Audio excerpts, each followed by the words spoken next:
Welcome to the tarot the gateway. मैं Smita Sawant, tarot card reader, Kabbalah masters and astrologer. आज अभी हम देख रहे हैं हमारी जो स्टडी चल रही है टैरो की, उसमें देख रहे हैं मेजर आर्काना 4 नंबर का कार्ड है द एम्परर।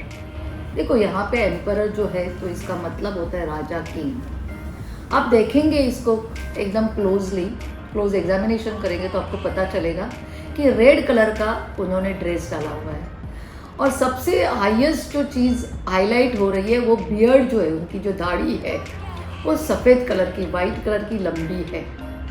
और जो थ्रोन पे वो बैठ रहे हैं वहाँ पे देखो जो एनिमल है एरिस, हम बोले ना एरिस का जो बैल होता है वो आपको उस थ्रोन पे चारों जगह पे दिख रहा है।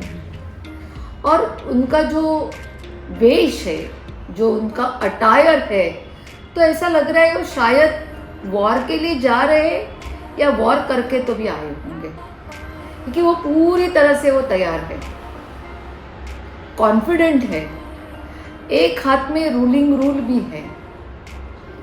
तो इसमें अब हम थोड़ा और आगे जाते हैं। So this is a card of, जैसे मैंने कहा कि टैरो में एस्ट्रोलॉजी भी है। अब एक एक स्टेप अभी मैं आगे जाती हूँ, इसमें आपको कलर्स के बारे में भी बताऊंगी। सो यहाँ पे आपको देखेंगे तो रेड कलर ज़्यादा डोमिनेटिंग है।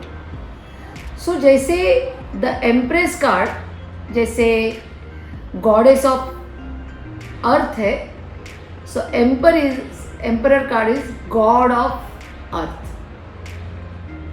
ओके, तो ये कार्ड जो है वो एरीज का है, मेष राशि को सिग्निफाई करता है।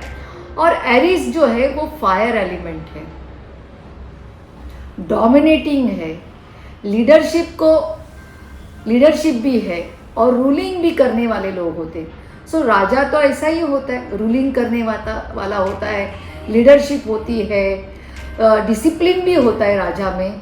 बट ये राजा थोड़ा सा डिफरेंट दिख रहा है क्योंकि इसमें की जो बियर्ड है वो वाइट कलर की और लंबी है। So this person is a mature king. तो ये मैच्योर किंग कैसे हुआ होगा, इतना टाइम क्यों उसको लगा होगा?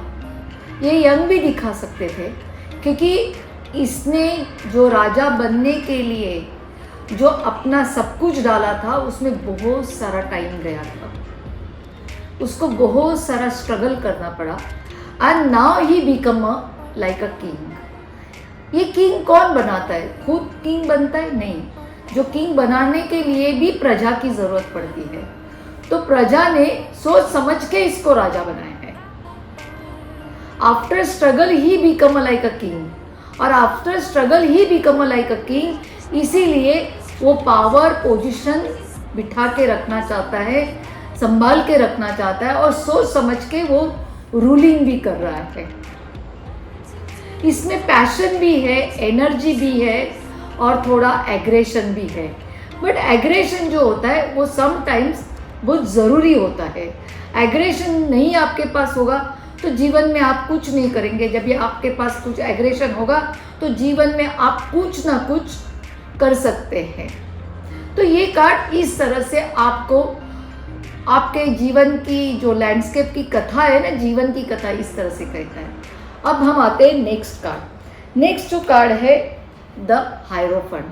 देखो इस कार्ड को देखा जाएगा तो इसमें white colour and red colour ज़्यादा दिख रहा है। क्लोज एग्जामिनेशन कीजिए। और 5 नंबर लिखा है the hierophant.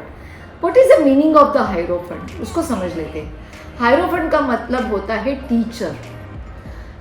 What kind of the teacher? The spiritual teacher, जिसको हम पोप कहते हैं, जो संत होते, जो मॉन्क होते, इसको भी कौन उनको संत बनाते हैं? स्पिरिचुअल टीचर को कौन बनाता है? तो लोग ही बनाते हैं। लेकिन ये एक पावरफुल पर्सन है क्योंकि उसके सामने 2 उनके सेवक भी बैठे हैं। उनके सामने एक बॉक्स है, उस बॉक्स पे की भी है और 2 पिलर है। तो पिलर अगेन मैं बताती हूँ, जब भी कार्ड्स में पिलर दिखेंगे तो pillar shows the authority and stability. तो इनके पास स्टेबिलिटी है एंड ऑथोरिटी है, लेकिन इनकी जो अथॉरिटी ऐसी है कि आप डायरेक्टली गुरु को जाके मिल नहीं सकते, आपको किसी का परमिशन लेना पड़ता है। मैं यहाँ पे एक छोटा सा एक एग्जाम्पल देती हूँ कि ये कोई भी एक गवर्नमेंट अनुशासित पर्सन भी हो सकता है। जब गवर्नमेंट के एकदम हायर पोस्ट पे कोई होता है और आपको उसके पास से काम लेना होता है, तो उसके जो इर्द गिर्द जो काम करने वाले जो उनके सेक्रेटरी होते हैं, उनको मिलके ही आप बड़े उस शासित जो पर्सन है, शासनकर्ता जो होगा, उसको आप मिल सकते हैं। इस तरह से एक पर्सनालिटी है। और ये जो कार्ड है इसका, ये टॉरस है, इसकी जो साइन है ये टॉरस है। तो टॉरस साइन मीन्स क्या हुई, तो अर्थ एलिमेंट को सिग्निफाई करती है। तो ये भी जो कोई गुरु जिसको हम पोप कहते हैं, इसने हमारी अपना समाज कार्य किया होगा, उन्होंने लोगों के दिल पे जाके राज किया होगा, अपने अच्छे वैल्यूज दिखाए होंगे, लोगों को अच्छा गाइड किया होगा, कुछ सिखाया होगा, बाद में he become like a hierophant. So आपको भी आपके जीवन में एक हायरोफेंट की ज़रूरत पड़ती है कदम कदम पे, या आप भी कभी कभी किसी का हायरोफेंट बन सकते हैं। तो इस तरह से इस कार्ड को आपको लेना है। और जल्दी आती हूँ नेक्स्ट कार्ड को लेके, तब तक के लिए स्टडी के लिए all the best and see you soon.